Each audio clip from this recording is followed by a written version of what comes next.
Practically possible नहीं है। तो 90% लोगों के लिए तो कोई काम ही नहीं है, ना होना है, और धीरे धीरे गवर्नमेंट के ऊपर प्रेशर बढ़ता जा रहा है सर। 3% से कम लोग हैं जो ITR भर रहे हैं, तो कितने लोगों का प्रेशर गवर्नमेंट के ऊपर आ रहा है। तो मैन्युफैक्चरिंग में जॉब खत्म हो रही है, सर्विस में जॉब खत्म हो रही है, एग्रीकल्चर में जरूरत नहीं रही है अब 90% लोगों की।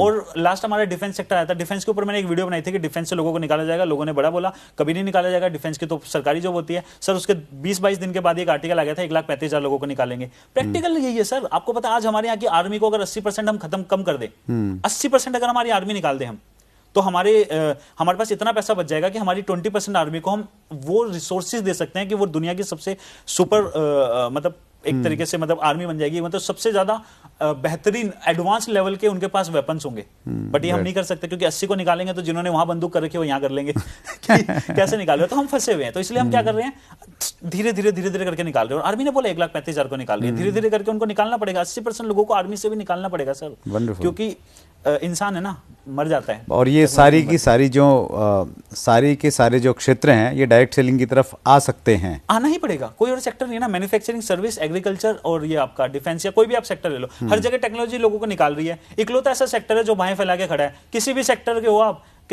ना आपकी पढ़ाई लिखाई से मतलब, अनपढ़ भी आ सकता है, पढ़ा लिखा भी आ सकता है, लेडीज भी आ सकती है, जेंट्स भी आ सकते हैं, बच्चे भी आ सकते हैं, बुजुर्ग भी आ सकते हैं। हर सेक्टर को ये बाहें फैला के खड़ा है कि आ जाओ मेरे पास आ जाओ। मतलब डायरेक्ट सेलर्स आज का इंटरव्यू देख के बड़े एक्साइटेड हो जाएं कि हमारे पास में बहुत सारा स्कोप है, बहुत सारे लोग आने वाले हैं। सर बहुत ही ज़्यादा स्कोप है। डायरेक्ट सेलिंग ही मैं हमेशा से बोलता हूं कि वो बच्चा है जो आने वाले टाइम में इस पूरे के पूरे देश का भार संभालेगा, और इसके अलावा कुछ भी नहीं है। और इसलिए मेरा कंसर्न भी हो जाता है, क्यों मैं सोच चैनल पे हम ट्राई करते हैं, हमारा पूरा का पूरा रहता है मेन चीज़ कि एजुकेट करें, और क्यों हमें मतलब कंपनीज को भी एक्सपोज करना पड़ता है, क्योंकि सर हमारा यूथ जा रहा है सर, हमारा देश नेशन हमारा बिल्ड हो रहा है डायरेक्ट सेलिंग के थ्रू। हम इस 90% जो नेशन बिल्डिंग के लिए जो यूथ जा रहा है, इसको हम गलत डायरेक्शन में कैसे जाने दें सर, कैसे हम अपनी आंखें बंद कर ले, कैसे हम ना बोले। तो बहुत ज्यादा रिस्पॉन्सिबिलिटी की काम है कि डायरेक्ट सेलिंग में हर डायरेक्ट सेलर को कहना चाहूंगा कि ये इंडस्ट्री जो उन्होंने चूज की है वो ऐसे टाइम पे चूज की है कि उनका जो फ्यूचर है वो 100% प्रोटेक्टेड है, 100% सेफ है। हर किसी को, आज आप लोग चॉइस के साथ आए हो, जो नहीं आ रहे उनको मजबूरी में आना पड़ेगा,